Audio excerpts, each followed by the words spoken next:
विश्वनाथ भगवान की जय, महाकालेश्वर भगवान की जय, ओंकारेश्वर भगवान की जय, कुबेरेश्वर महादेव की जय। हर हर महादेव, हर हर महादेव, हर हर महादेव हर। श्री शिव महापुराण कथा के माध्यम से इस पवित्र धरा, पवित्र भूमि कुबेरेश्वर धाम से भगवान देवाधिदेव महादेव की कंकर शंकर की धरा से शिव चर्चा श्रवण कर रहे हैं। और ये पवित्र कथा भगवान देवाधिदेव महादेव की कृपा से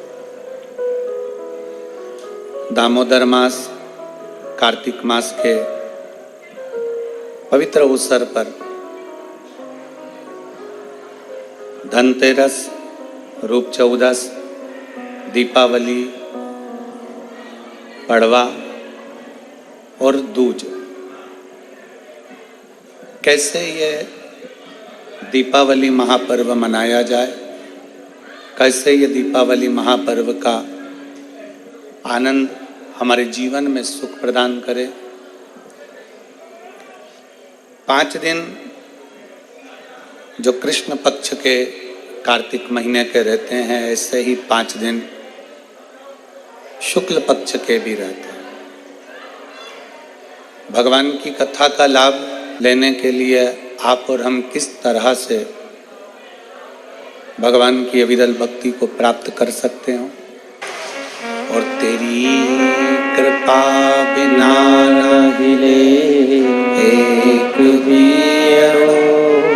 लेते हैं श्वास, तेरी कृपा से तनो तनो।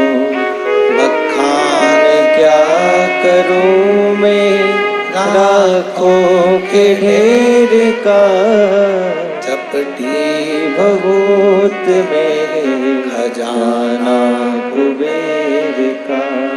हे गंगाधार मुक्तिद्वार ओमकार तू, भोले ओमकार तू। आयो शरण तिहारी शंभु तार तार तू। बाबा की कृपा, उनकी करुणा। वो कहते हैं ना, मकान मिले ना मिले पर पता मिल जाना चाहिए। मकान मिले ना मिले पर पता, जम के बोलो जरा, मिल जाना चाहिए। और भगवान मिले ना मिले पर शिव कथा मिल जाना चाहिए, क्योंकि उसको पाने का एक बिंदु है शिव महापुराण की कथा।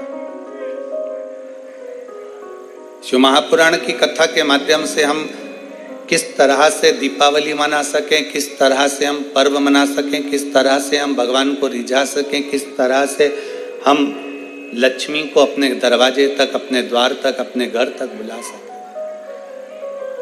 हमारा परिश्रम, हम पूजन तो करते हैं। भारत की भूमि पर रहने वाला ही नहीं, विदेश में रहने वाला भी सनातनी लक्ष्मी पूजन करता है। भारत की भूमि पर ही नहीं, संपूर्ण विश्व में रहने वाला, सनातन धर्म को मानने वाला शंकर की आराधना करता। पर उसके जीवन में लक्ष्मी कैसे प्राप्त हो? करता तो वो जिंदगी भर आ रहा है, लगातार कई वर्षों से पूजन कर रहा है, पर वही हर दीपावली पर पूजन करता है। उसके बाद भी उसको कहीं ना कहीं लोन उठाना पड़ता है, हाथ जोड़ना पड़ते हैं, किसी के आगे जाकर बोलना पड़ता है, तब कहीं थोड़ा सा रुपया उसके पास में एकत्रित होता है। उसका खुद का क्यों नहीं है? स्वयं का क्यों नहीं? एक शिव महापुराण के अंतर्गत एक बड़ा सुंदर संवाद स्कंद पुराण के अंतर्गत आता है। कार्तिक महत्तम में एक ब्राह्मण पति पत्नी दोनों बड़े बुजुर्ग थे, बहुत बुजुर्ग। 6 लड़कियां थी उनकी।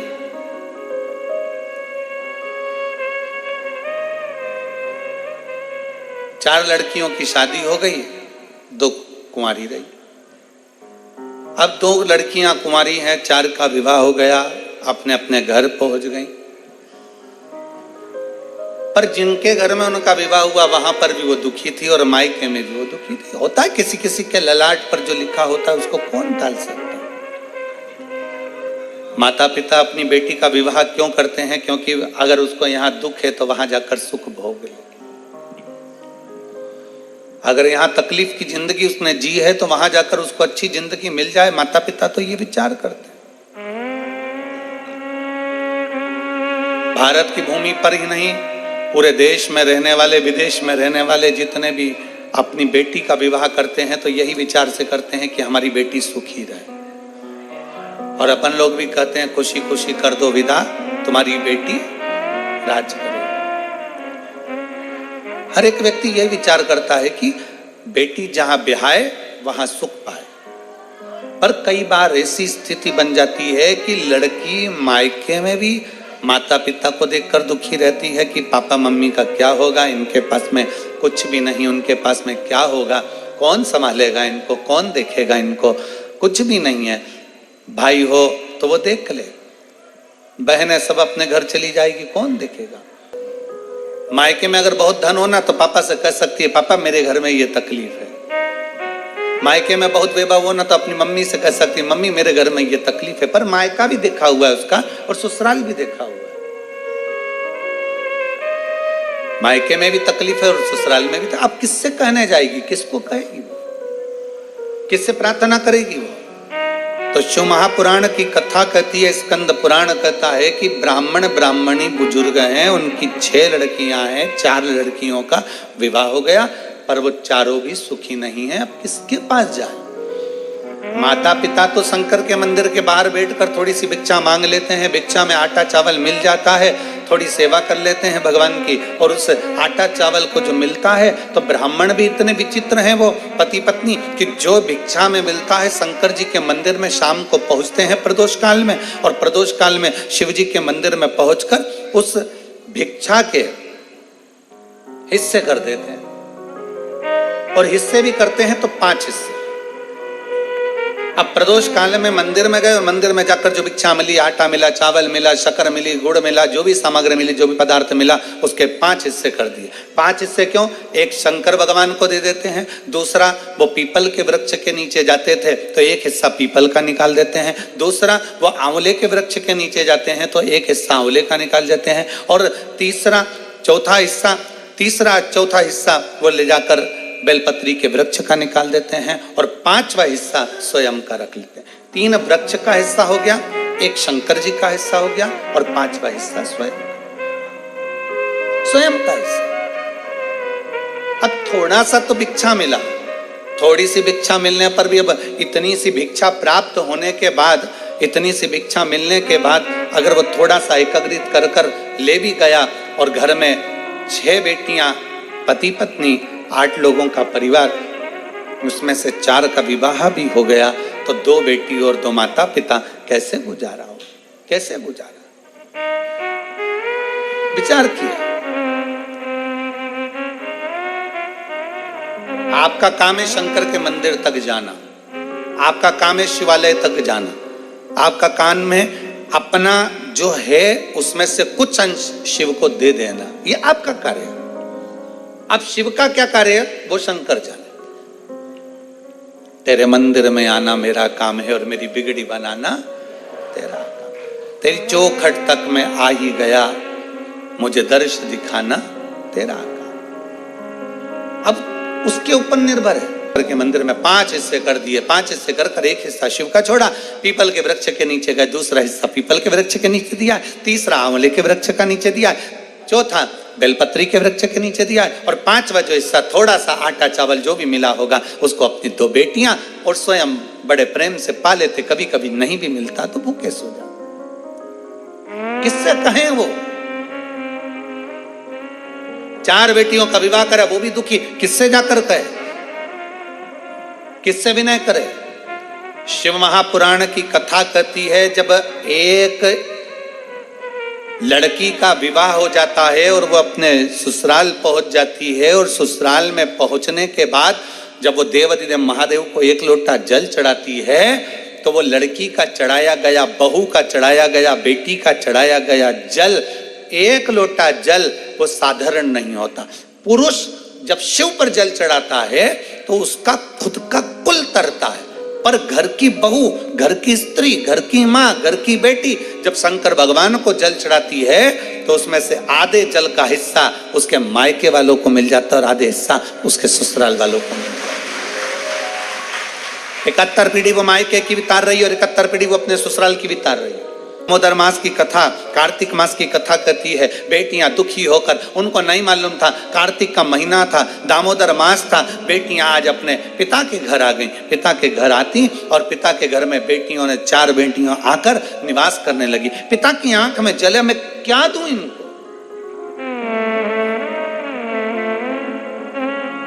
अभी तो मेरे पास में इनको देने के लिए भी कुछ नहीं है, मैं इनको क्या प्रदान करूं? कार्तिक का महीना, दामोदर मास, दोनों बुजुर्ग माता पिता ने स्नान करना प्रारंभ किया। कार्तिक का स्नान करते, शिव के मंदिर में जाकर सेवा करते, चाकरी करके दोनों पति पत्नी कुछ भिक्षा के लिए बैठ जाते। बैठते भिक्षा के लिए जो मिलता लेकर 5 हिस्से कर घर पहुंच जाते। अब 5वां हिस्सा होता भी इतना सा कि एक गासा मतलब एक कोरा रोटी का टुकड़ा या इतना सा चावल मुख में पहुंच जाए। अब 8 लोगों का परिवार और फिर कुछ प्राप्त हो जाए, बड़ा मुश्किल। आज बूढ़ी माँ ने, बुजुर्ग ब्राह्मणी ने अपने पति से कहा, सुनो, 4 बेटियां घर में आई हैं और 2 बेटियां घर में हैं। मैं बेटियों का चेहरा देखकर लगता है कि बेटियों को तकलीफ बड़ी बहुत दुख है। कहते हैं दुनिया में बुखार नापने का भी एक यंत्र मिल सकता है, बीपी नापने का एक यंत्र मिल सकता है, दुनिया में शुगर नापने का भी यंत्र मिल सकता है, सारी बीमारियां नापने का यंत्र मिल सकता है, पर दुनिया में किसी का दिल नापने का यंत्र नहीं मिल सकता। दिल को नापना बड़ा है, उसका यंत्र नहीं है, और उसका यंत्र है केवल एक माँ। घर का पिता और घर की माँ एक ऐसी होती है जो घर में रहने वाली बेटियों का, घर में रहने वाले बेटों का, घर में रहने वाली बहुओं का, घर में रहने वाले पोता पोती का मुख देखकर जान जाती है कि इसको क्या तकलीफ है। वो यंत्र केवल माता पिता के पास होता है, केवल एक माँ और पिता के पास के सिवा कोई यंत्र किसी के पास नहीं हो सकता। हम किसके दरवाजे पर जाएं? बुजुर्ग माता पिता ने विचार करा, बूढ़ा बूढ़ी ने विचार करा, हम करें तो करें क्या? विचार करते करते आंखों में जल भर गया। बेटियों का भरण पोषण कैसे करा जाएगा, बेटियों के लिए क्या करा जाएगा? दोनों पति पत्नी चले रोते रोते, नेत्रों में जल भरते हुए। पति ने कहा चिंता मत करा, 5वां हिस्सा लेकर जा रहे थे और सारे वृक्षों के नीचे हिस्सा देते हुए चले जा रहे थे। दामोदर मास था, कार्तिक का महीना था। आज पत्नी के मुख से निकल गया, थोड़ा सा घी आया हुआ है, एक काम करते हैं, 5 जगह इस घी का हिस्सा करना है, तो भगवान के मंदिर में दीप लगा देते हैं। पति ने कहा घी तो आया है पर कपास नहीं है। पत्नी ने अपने तन की साड़ी को फाड़ लिया। ब्राह्मणी ने तन की साड़ी को फाड़ कर बाती बनाकर एक शंकर जी के मंदिर में लगा दिया। दूसरी बाती उसने भगवान पीपल देव के नीचे लगा दिया, और तीसरी बाती उसने आंवले के वृक्ष के नीचे लगा दिया, और चौथी बाती उसने बेलपत्र के वृक्ष के नीचे लगा दिया। 4 बाती शिव महापुराण का स्कंद पुराण कहती है, ब्रह्म वैवर्त पुराण कहती है, हमारा शास्त्र कहता है, कूर्म पुराण कहती है, विष्णु पुराण कहती है कि पीपल का वृक्ष, बेलपत्री का वृक्ष और आंवले का वृक्ष, शास्त्र कहता है कार्तिक के महीने में इन 3 वृक्ष की जड़ में स्वर्ग स्वयं आकर निवास करता है। स्वर्ग स्वयं आकर निवास करता है, इन 3 वृक्ष की जड़ में स्वर्ग स्वयं आकर विराजमान करता है। और चौथे नंबर पर कहा गया कि जहां तुलसी का पौधा होता है, कार्तिक के महीने में तुलसी के पौधे की जड़ में गोलोक धाम आकर निवास करता है, स्वयं भगवान कृष्ण का धाम आकर निवास करता है। पति पत्नी विचार करते हुए साड़ी को फाड़ते, बत्ती बनाते, घी में डुबोते, दीप लगाते, चलते जाए। जैसे ही शंकर के मंदिर में दीप लगाया, चिंता भगवान शंकर को हो गई। शिव जी ने इशारा करा पीपल देव को, जिसमें 52,000 ब्राह्मणों का वास होता है। पीपल देव को इशारा कर कर जैसे ही पहुंचे, पीपल के वृक्ष में से एक लड़की निकलकर बाहर आई। काका, मुझे तेरे साथ चलना है। इतने में पत्नी पति से कहती है, अपने घर में 6 लड़कियां पहले से हैं, कैसे लेकर जाएं इसको? पति कहता है, देख वो उसका कोई नहीं है, पीपल के पेड़ के नीचे बैठ के रो रही है, ले चल। पत्नी ने हाथ पकड़ा, आगे बढ़े, आंवले के वृक्ष के नीचे पहुंचे। जैसे आंवले के वृक्ष के नीचे पहुंचकर जैसे उन्हें दिया लगाया, और दीप जैसे लगाया, इसलिए लक्ष्मी का दीप कभी भी गोल बत्ती का नहीं होता। लक्ष्मी का दीप हमेशा लंबी बत्ती का होता, हमेशा लंबी बत्ती का होता। शिव महापुराण की कथा कहती है, बाती जो लगाई जाती है दीपावली पर लगाओ, चाहे आप धनतेरस पर लगाओ, चाहे आप रूप चौदस पर लगाओ, चाहे पड़वा पर लगाओ, चाहे दूज पर लगाओ, बाती हमेशा लंबी होना चाहिए। लंबी बाती, चाहे तेल की लगा रहे हो, चाहे घी की लगा रहे हो, भाव से। बैकुंठ ये सुंदर रूप चौदस की जो पूजन का विधान है, आपको धनतेरस की पूजन का जो विधान बताया था, धनतेरस की पूजन का जैसा विधान था, पहुंचकर पाटे को बिछाकर, चौक पूर कर, जिस थाली में आपने स्वस्तिक बनाकर जो सिक्का रखा है, उसी में एक सिक्का और रखकर उसकी पूजन अर्चना करना है, वैसी की वैसे ही जैसा पहले कल कहा गया। रोली, चावल, हल्दी, मोली, मेहंदी, सिंदूर आदि सब चढ़ाते हुए, और साथ में 2 दीप लगेंगे। रूप चौदस के दिन 2 दीप है। एक दीप है घी का, लंबी बत्ती का, जो लक्ष्मी जी के सीधे हाथ पर आएगा। दूसरा दीप है घी का दीप भी आटे का आएगा, और तेल का दीप भी आटे का आएगा। जो तेल का दीप लगेगा वो थोड़ा सा दिया बड़ा लेना, उसमें 4 लंबी लंबी बत्तियां रखना, सरसों का तेल या मीठा तेल या तिल्ली का तेल जो भी मिल जाए उसके अंदर डाल लेना। 4 बत्ती ये लक्ष्मी जी के लेफ्ट हैंड की ओर आएगी। उसी आटे का तेल का जो दिया रहेगा, उसके अंदर या तो पीली सरसों या काली सरसों, जो राई होती है, सरसों होती है, उसके थोड़े से दाने उसमें डाल दिए जाते हैं। लक्ष्मी जी का पूरा पूजन बड़े भाव से करिए। जल का छींटा दीजिए, रोली, चावल, मोली, हल्दी जो भी है आपके पास समर्पित करने के लिए पूजन की थाली में, वो समर्पित करिए। मीठे का भोग लगाइए, और भोग लगाने के बाद में बड़े प्रेम से 5 कमलगट्टे, 5 हल्दी की गठान, 5 अमर बेल के टुकड़े। अमर बेल होती है एक लंबी सी बेल, पेड़ों पर चलती है, पीले कलर की, जो कि पूरे पेड़ पर छाई रहती है। उसको कहीं पर भी डाल दिया जाए वो बढ़ती चली जाती है। वो हमारे वंश की वृद्धि के, लक्ष्मी की वृद्धि के लिए श्रेष्ठतम मानी जाती है। 5 टुकड़े अमर बेल के, 5 हल्दी की गठान, 5 कमलगट्टे, दोनों हाथ में लेकर मां लक्ष्मी से प्रार्थना करते हुए उन सिक्कों पर समर्पित कर दीजिए। सिक्कों पर समर्पित कर कर जो घी का दिया लगाया है तुमने लक्ष्मी जी के सीधे हाथ पर, उसको उठाकर माता की आरती कर लीजिए। जो तेल का दिया है, घी का दिया वापस रखकर आरती के बाद में, जो तेल का दिया है 4 बत्ती वाला जो तुम जला कर रखी हो, उसको पूरे घर में घुमाकर, रूप चतुर्दशी के दिन, रूप चौदस के दिन, नरक चौदस के दिन, पूरे घर में घुमाकर, सारे घर के दरवाजे खोलकर, बड़े प्रेम से घुमाकर, मुख्य द्वार के बीच में, जो घर से बाहर निकलने वाला द्वार है, उसके ठीक बीचों बीच वो दिया 4 बत्ती का रख देना चाहिए। कुछ देर के लिए दरवाजे खुले रखना चाहिए। पूरे घर में माता लक्ष्मी का स्मरण करते हुए श्री शिवाय नमस्तुभ्यम बोलते हुए दिया रखकर जब वापिस आए, माता लक्ष्मी को झोली पसार कर प्रणाम कर कर कहें, माँ हमारे घर में निवास करो, आपका भंडार सदा भरा रहे, खाली ना हो। हे माँ, जैसे हम दामोदर मास की कथा का रसपान कर रहे हैं, कार्तिक मास की कथा को श्रवण कर रहे हैं, जैसे हमने कार्तिक के महत्व को जाना है और उस महत्व को जाना कि लक्ष्मी भगवान शिव की आज्ञा से जाती है, नारायण की आज्ञा से जाती हैं, उसी तरह आप हमारे घर में शिव और नारायण की आज्ञा से विराजमान होइए। माँ को प्रणाम करिए बड़े भाव के साथ। ऐसी ही ये रूप चतुर्दशी की पूजन का विधान है। भगवान को अपने हृदय की बात, अपने चित्त की बात, अपने मन की बात बाबा को प्रार्थना करते और हम तो निवेदन करेंगे, प्रयास करिए, अगर हो सके रूप चतुर्दशी का अगर दिन है, नरक चौदस का दिन है, जैसे कुबेरेश्वर धाम पर दीपावली कब की है? 31 अक्टूबर की।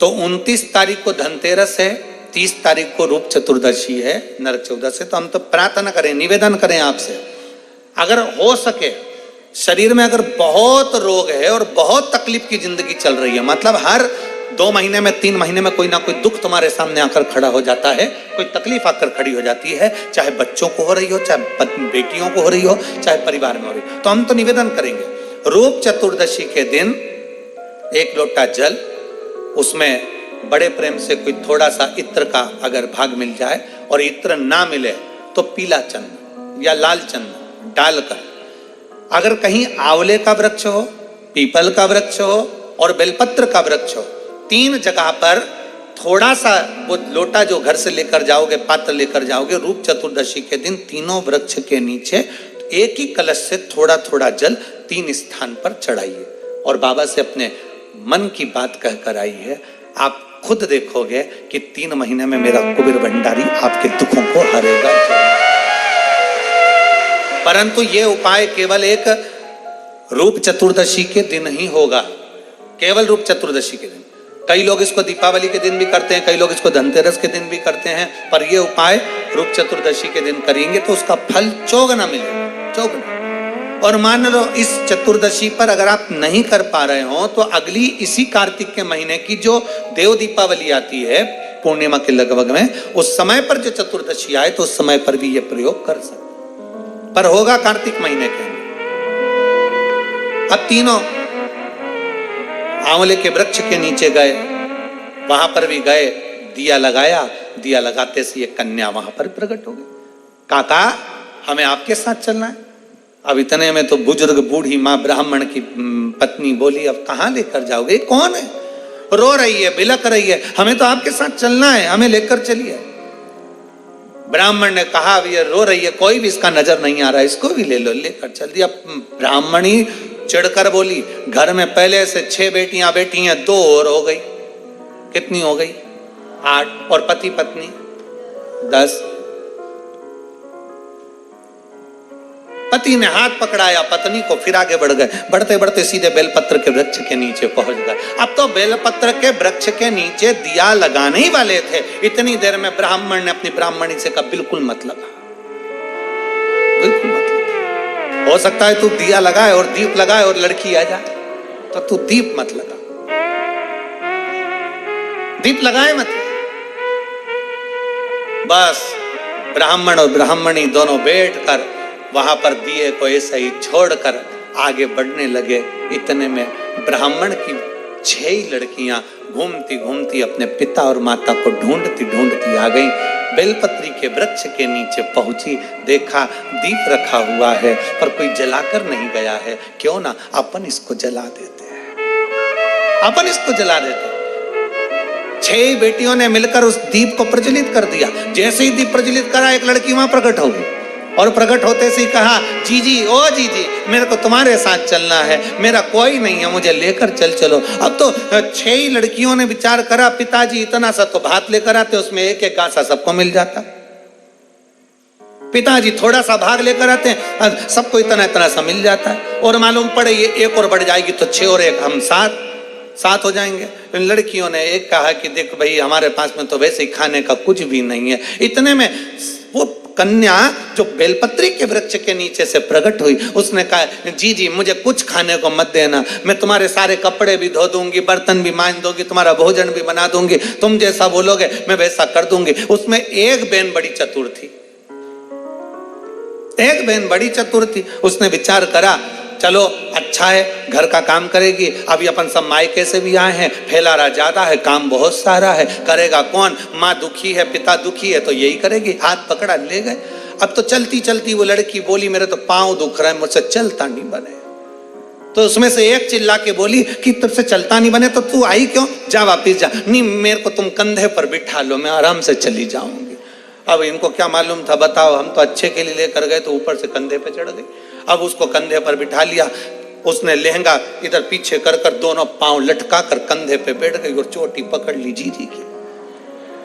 और चोटी पकड़ते पकड़ते बड़े प्रेम से जो पहुंची आवाज लगाया, पिताजी पिताजी पिताजी। जो पिताजी बाहर आकर बोले, क्या हो गया बेटा? किसकी बेटी को लिया सिर पर बिठाकर, कंधे पर बिठाकर? अरे पिताजी एक दिया रखा था बेलपत्री के वृक्ष के नीचे, हमने सोचा कौन रखकर चले गया, जला कर आ गया, जला कर। अब तो पिता को लगा, उन्होंने ब्राह्मणी को बुलाया, देखो मैंने मना करा था दिया मत जला, और दिया जलाया और वो आई। अब ये देख, अंदर जाकर बेटियों ने देखा तो दो तो पहले से बैठी थी, एक साथ में आ गई। कितने हो गए? सब मिला के 11। अब 11 की 11 एकत्रित हो गए। अब बेटियां बड़ी भूख से व्याकुल, अन्न का भाग नहीं, थोड़ा सा करें तो करें क्या करें। इतने में पीपल के वृक्ष के नीचे से जो बेटी निकली, आंवले के वृक्ष के नीचे से जो बेटी निकली, बेलपत्र के वृक्ष के नीचे से जो बेटी निकली, ब्राह्मण पिता ने और ब्राह्मणी ने दोनों ने मिलकर उन तीनों का नाम पावनी लक्ष्मी रख दिया। कौन सी लक्ष्मी? पावनी। पावनी का मतलब जानते हो? पावनी का मतलब होता मेहमान। कौन सी लक्ष्मी है? पावनी लक्ष्मी। मतलब हमारे घर में मेहमान बनकर कोई लक्ष्मी। अब ब्राह्मणी ने पूछा कि इनका नाम क्या रखे, तो क्या रख दो पावनी लक्ष्मी। अब इन्होंने नाम रख दिया पावनी लक्ष्मी। अब तीनों को नाम पावनी लक्ष्मी। अब एक ने कहा, जो पीपल के वृक्ष के नीचे से निकली, मैं जाती हूँ अभी भोजन बनाती हूँ। तो इतने में ब्राह्मणी आंख में आंसू भरकर बोली, बेटी तू इतनी सी तो रखी है, भोजन क्या बनाएगी? कुछ भी तो खाने का नहीं है। अपन एक काम करेंगे, कल भिक्षा मांग कर लाएंगे तब बनाएंगे। इतने में लक्ष्मी ने उसी समय पावनी लक्ष्मी बोली, माँ तू तो बर्तन बता दे, बर्तन कहाँ रखा है, बस बर्तन बता, मैं बना दूंगी। तो बनाएगी क्या? अन्न हो घर में तो बनाएगी ना। अरे माँ तू बता तो सही, तू मुझे बता कहां रखा है। तो इतने में ब्राह्मणी ने पूछा, घर में अन्न नहीं है तो तू देगी क्या? इतने में पावनी लक्ष्मी ने कहा, मां एक बूढ़ा बूढ़ी पीपल के वृक्ष के नीचे आते थे, अपने अन्न का एक हिस्सा रख कर जाते थे। शंकर भगवान बोले हैं उनके अन्न का पूरा हिस्सा चुका कर आना है, इसलिए मैं तुम्हारे दरवाजे पर आई हूं। मां भागवता बर्तन दिए, भोजन बनना तैयार हुआ। जैसे ही भोजन बनकर तैयार हुआ, सबने पाया ऐसा स्वादिष्ट भोजन, आज पेट भरकर जिंदगी में पहली बार भोजन करा। भोजन कर कर बर्तन मंज कर रखे ही थे। कोई रिश्तेदार कभी नहीं आता था क्योंकि धन ही नहीं था। सुख के साथी हजारों हैं, जब दुख पड़ा तब कोई नहीं। धन के साथी हजारों हैं, जब धन नहीं तो कोई नहीं। अब धन नहीं, कोई रिश्तेदार नहीं आता था। आज सब भोजन कर कर आराम से बस चक होकर खूब आनंद में रह रहे थे, खूब प्रेम से बात कर रहे थे। इतने में जो मामा कभी नहीं आता था वो मामा आ गया, और मामा आकर दरवाजे लगाया, दरवाजा बजाया, और आवाज बजाकर जैसे दरवाजा बजाया, जीजी आई बाहर। बहन ने कहा, भैया तू इतने सालों के बाद आज आया है, कैसे आना हुआ? बहन यहाँ से निकल रहा था, बहुत भूख लग रही थी, सोचा तेरे घर का भोजन करते हुए चले जाऊं। अब ब्राह्मणी ने मन में सोचा, जो भोजन था वो तो सब हम खा गए, 11 की 11 पूरा निपटा गए, कुछ बचा तो है नहीं। अब तुझे दे तो दे क्या प्रदान करें? इतने में दूसरी लक्ष्मी, पावनी दूसरी लक्ष्मी आंवले के वृक्ष के नीचे की बोली, अरे माँ क्यों चिंता करती है, तुम्हारा भाई हमारा मामा बिठा, अभी हमें भोजन बना के लाती। दूसरी ने जैसे कहा भोजन, तो इतने में ब्राह्मणी ने कहा कि भोजन पहली वाली तो दे दी पीपल का भाग, अब तू कहां से लाएगी? दूसरी बोली, एक ब्राह्मणी आते थे, आंवले के पेड़ के नीचे भिक्षा रख कर जाते थे, हिस्सा मेरे को भगवान शंकर जी बोले हैं उनका हिस्सा पूरा चुका कराना, इसलिए मामा को भी खिला कर भेजती। जो भोजन बनाया मामा तो चक खाया, वहीं पड़ गया, वही सो गया। मामा जैसे सोया, खूब आनंद में रहे। अब सब की सब आनंद में सो रहे थे, सब आनंद चक से सो रहे थे। तीनों कन्याओं ने, दो ने उठकर आखिरी पावनी लक्ष्मी से, पार्वती जी की उस बेलपत्री के वृक्ष के नीचे से निकली उस कन्या से कहा, जीजी अब तेरी बारी है, तू अब कुछ कर। पावनी लक्ष्मी ने कहा, चिंता मत करो। ब्राह्मणी को जगाया और ब्राह्मणी से कहा, एक काम कर, पूरे घर का कोठा साफ कर दे, झाड़ू को घर के पीछे रख दे, चलनी पर कपड़ा ढाक दे,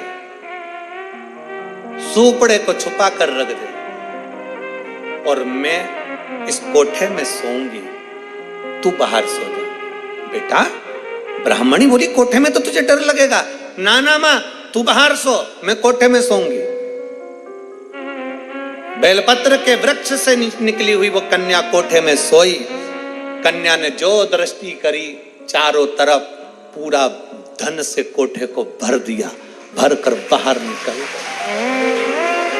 जैसे ही बाहर निकली, निकलते से ही उसी समय पर मामा ने देख लिया, आधी रात को जीजी की छोरी बाहर जा रही है।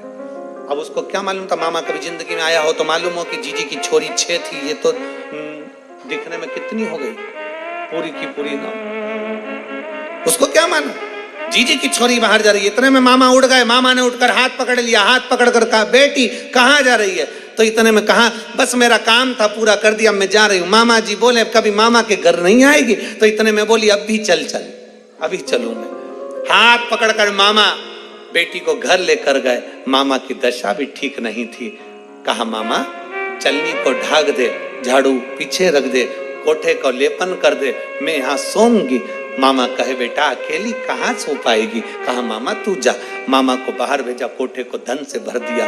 तीनों बेटियां एक जगह से इकट्ठी होकर चली तो ब्राह्मणी ने हाथ जोड़कर कहा, तुम कौन हो? कौन हो?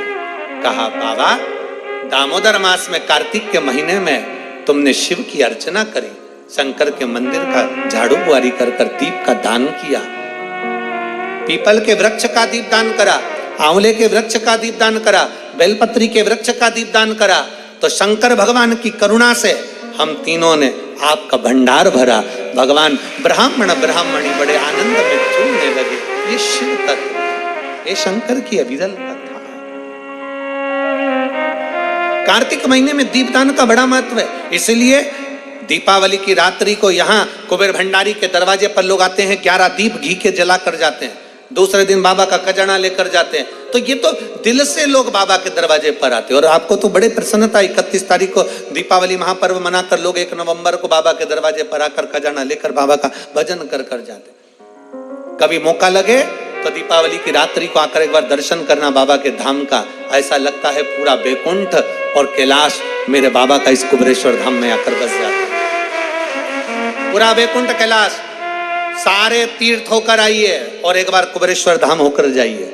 कुबेरेश्वर बाबा की धरा पर कहीं पर भी सुबह से लेकर शाम तक बैठे हुए ऐसा शांति का महल आनंद उत्पन्न होगा। ऐसा लगेगा कि हम कहाँ आ गए। सारे तीर्थ घूमो पर आखिरी में एक बार कुबेर भंडारी के दरवाजे पर जरूर। और देख लिया संसार हमने देख लिया, सब मतलब के यार हमने देख लिया। आज अपन ने रूप 14 के पूजन के महत्व को जाना है।